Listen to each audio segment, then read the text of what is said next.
have a discussion about what is going on. First of all, things are opaque, as is obvious, because we don't have a word of honesty from the United States government or from the Israeli government. Everything is propaganda, morning till night. Also, any statement by Donald Trump contradicts itself before the end of the sentence. So he's absolutely impossible to even understand on his own terms, much less on geopolitical terms. So the situation is very strange, very dangerous. I think probably the most dangerous moment in the world since World War II, probably even including the Cuban Missile Crisis. I say that with two psychologists. I'll say it. You're not responsible for me. Maybe you'll regret that you invited me, but I think Donald Trump is literally mentally ill to a very serious extent.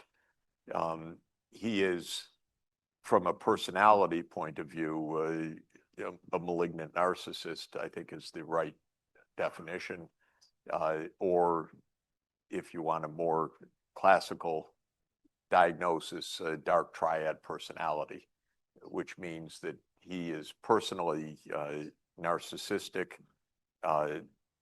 He is Machiavellian, which means that in, I think, psychological terms, that is manipulative, untrustworthy, deceitful, and he is psychopathic, meaning that there is no empathy for how many people he kills or how much damage is done. The malignant narcissist definition adds paranoia and confabulation to this list. So I personally think we're dealing with a psychologically deeply debilitated individual who happens to have a lot of power. And according to one psychologist I was listening to yesterday that I thought made a lot of sense, there's an element of frontotemporal dementia added to this that you see through the incoherence of the sentences, the drift of thought, and even the confusion of words, so that the words don't even end as they begin. There's a lot of, what was the definition? I'm missing the technical definition. Sorry, maybe it'll come back to me. But in any event, there's real signs of dementia on top of what is a lifetime of anti-personality disorder. A man like this should not be president. This is the most basic point. He is president because of much deeper problems in the American political system. So he is a symptom as well as a cause. You don't elect a person like this in a healthy political system. The American political system is deeply corrupted. The ability of a man like this to have the power that he does to order a war is a profoundly broken political order. It has nothing to do with our constitutional system, where only Congress has the ability to declare war. We're so pathetic right now in our politics that the only thing Congress does is vote repeatedly that they don't want to have anything to do with overseeing this war. It's not a choice that they have under the Constitution. It's a complete abnegation of responsibility. How can the Senate say now in 3 votes, don't ask us, it's none of our business, that's just Mr. Trump's business? That's exactly what the US Senate has said. So I think that there are very particular circumstances right now. My own feeling is that Trump has actually, again, now I'm completely amateur psychologist, but he seems to have deteriorated and lost any kind of self-control in the last 3 or 4 months. So there's a degree of impulsivity which is absolutely beyond anything that I've seen before. By the way, this is the second time in a row that we have had a president suffering from dementia. And what's interesting also is that with Biden, who had dementia for the last 2 years, at least, of his administration, it was all covered up until he stood there gaping in front of a camera, drooling to all of the American people watching in a debate, and no one could hide it on camera. My country's pathetic right now in the political system. It's a show. It's PR. Anything can get said. There's no planning. There's no systematic review. There are no checks and balances. There's nothing. And this was true with Biden, but it's much worse with Trump. Biden was not a nice person. I've known him for about 30 years. He never was a nice person, but he was not like Trump with a deeply antisocial personality disorder. And so I just want to say we're dealing with psychology here in the most individual sense. This is denied every moment of public discourse. It's just amazing. Take what happened in the last 3 days. First, the president said, I'm going to blow up everything. I'm going to kill all of you. That's normal. Then you have the commentators. Oh, will he kill everybody? Well, that's an interesting question. Not, are we in the hands of a madman? Nothing like that. Not one commentary says, that's a little strange for the president of the United States to be talking like that. Like Adolf Hitler. No, not even a mention that this is a little strange. Then 2 days later, when he decides he's not going to kill everyone, he says, we're close to an agreement. And of course, there was no negotiation, period. But what does the press say? Will Donald Trump be able to get an agreement? Not, what a loon, what a liar. Nothing. It's a complete normalization of something completely abnormal. I've never seen anything like this. Who's crazier, Trump or us?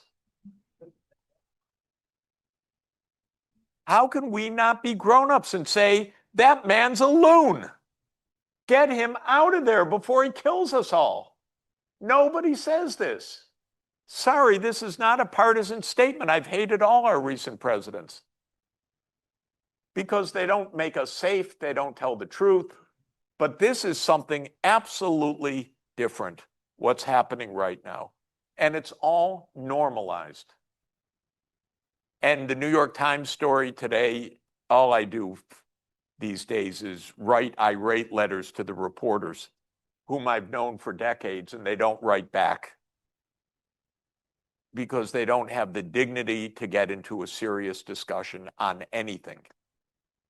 Sometimes, by the way, they write back and they say, yeah, I agree with you, Jeff, but higher ups edit my article. So that's the main thing, that it's complete shutdown of truth at the New York Times, which used to be my go-to place to get just a straight story. It's useless, completely useless right now. But anyway, this story was, yes, will Donald Trump be able to negotiate a deal? Without mentioning how weird it is that there were no negotiations. But he said that there were. That's the real story of the last day. That's the really interesting story. Were there negotiations? The story said, this is David Sanger. He's an experienced journalist, 40 years. He says, well, Donald Trump didn't tell us who he was negotiating with. David, come on. Are you serious? You're going to write that to me? He didn't tell who he was negotiating with. Maybe, David, he wasn't negotiating with anybody. Maybe he made it up. Can't you ask a question as a grown-up, writing for the New York Times, who's been doing this for 40 years? So I wrote to David this morning. I will not hear back from David. I've known David for probably 40 years. Because they don't talk. Because we're in really a crazy land right now, where anything goes. And the whole story is, well, what will Donald Trump do next? As if this is a spectator sport. Not your life and not my life. I'm more interested, when are they going to take him away before he does more harm to us? When is some grown-up going to say, this is a very bad idea? Okay, so that's the immediate issue. But the system is more deeply broken. There are no checks on presidential power to launch wars. And there haven't been for decades, actually. Congress basically doesn't exist when it comes to foreign policy. It basically doesn't exist. Because we live in a security state. Foreign policy is carried out by the CIA, the National Security Agency, the National Security Council. It's not carried out by anything resembling democratic institutions at all. You may say, of course, Jeff, I had to come here to learn that. But it's rather alarming, actually, because it's not only 2003. We're in nonstop wars. Nonstop. It's not just the Iraq War. In 1999, we bombed Serbia for 78 days and broke the country apart and created Kosovo as a country, and then put the largest NATO base in Kosovo, Bondesteel. And then we say, by the way, we have sacrosanct borders in Europe. Yeah, sacrosanct borders, except when we decide to change them, when the US military decides to change them. Okay, so that was 1999. Then, yes, in 2001, we invaded Afghanistan. Clever move. We had to invade because of Al-Qaeda, which the US had created starting in 1979. Who created Al-Qaeda? Excuse me, Zbigniew Brzezinski and the CIA. Because they wanted to bring the Soviet Union into, lure the Soviet Union into a war in Afghanistan. Very clever. Yeah, the operation worked. It destroyed Afghanistan for the next several decades. But this is 2001. We went in to clean up our own mess that had either boomeranged or just continued, and we had to clean up what we had done. Then 2003, a war under completely phony pretenses. But don't forget 2011, the United States overthrew Libya. 2011, the CIA was tasked with overthrowing the Syrian government. They thought this would be quick. It took them 14 years and hundreds of thousands of lives. But that's all in a day's work. In 2014, they overthrew the Ukraine government. We called it a revolution of dignity. The dignity was my colleague Victoria Nuland handing out cookies and millions of dollars to organize the protests. So this is nonstop. It's been this way, but it's getting worse because there's absolutely no self-control right now. Kidnap presidents, invade, declare that Hutchinson is a security threat to the United States, if it has a port service operation in Panama, that's normal? Normal? No, this is not normal. This is deranged. And if you go long enough with derangement, we'll blow up the whole world. And Trump is just the kind of guy that can do it, because he has no self-control and apparently no one around him that gives him a warm cup of tea in the evening with some honey in it and puts on some slippers and says, it's going to be all right, Donald. Don't post tonight on True Social. 1, 0, liftoff. Liftoff. Every day, history unfolds. Chance to change the lives of millions of people for the better. That's what I came into politics. A decision is made. A question is asked.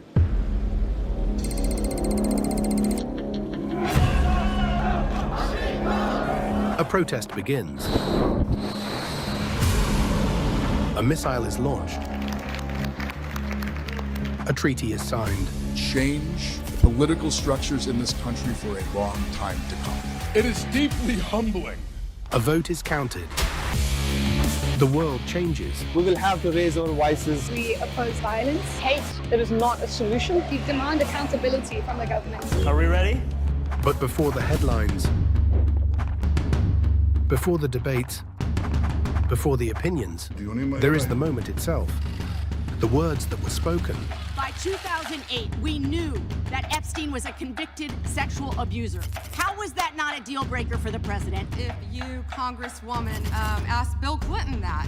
The people who lived it, the images that tell the story, because the closer you are to the event, the closer you are to the truth. At APT, we believe news should begin where history happens, not where the arguments begin. Or do you want to go there? That's why we bring you the moments that matter. Accurate, powerful, timely, so you can see more, understand more, and decide for yourself. Accurate, powerful, timely,